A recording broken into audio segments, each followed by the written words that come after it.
I can't even imagine what the suicide and homicide and just the rates of depression, and accidental deaths due to overdose are going to look like in the future. It's going to reach epidemic proportions. It's already, the statistics are already alarming, and yet nobody's sounding any alarm bells. Parents have to intervene. We have to stop giving our kids free access to social media and phones at young ages. They are not ready for it. Their minds cannot cope with the dopamine. They can only have it up to a certain hour, and you take it away. They're children. You can take the phone away. We've got to intervene as parents. But as companies, we now have to deal with the influx of kids that are coming into our companies with addiction. Watch, I see it all the time. Walk through any office. You'll see the older employees have their phones on the sides of their computers as they're working. You'll see the youngest employees have their phones face up in front of their keyboards between their arms as they're working. And this is how they work.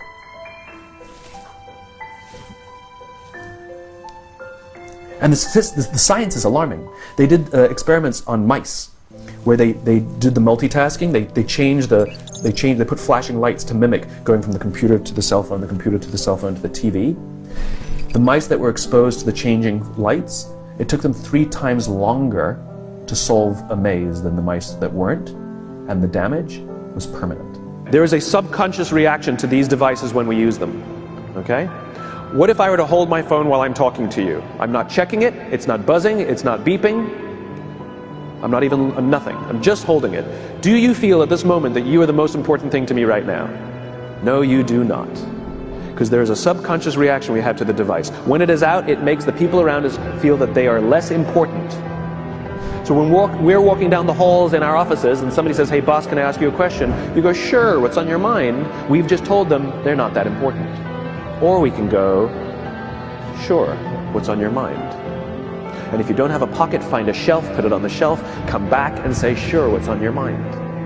When we show up to a meeting, or a lunch, or a dinner, with our colleagues, our clients, or our friends, or our families, and we put the phone on the table, we have announced to everyone in the room that they are not that important to us. And by the way, putting the phone upside down is not more polite. My favorite one is when the meeting or at a lunch with someone that the phone will ring and the caller ID will pop up and they will go, I'm not going to get it. Oh, so magnanimous. Oh, I'm lucky to eat with you today. Or they could just put the damn thing away. You can tell how addicted we are. When somebody pulls out their phone when you're with them, how uncomfortable does that make us feel?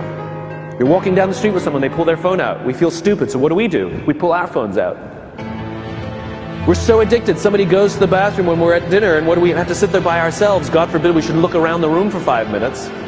We pull our phones out. Meetings, awful. What do we do when a meeting happens, right? Everybody's sitting waiting for the meeting to start. Bob's running a few minutes late. Bob's here? Okay, start the meeting. Do you know when relationships are built? All that in between time.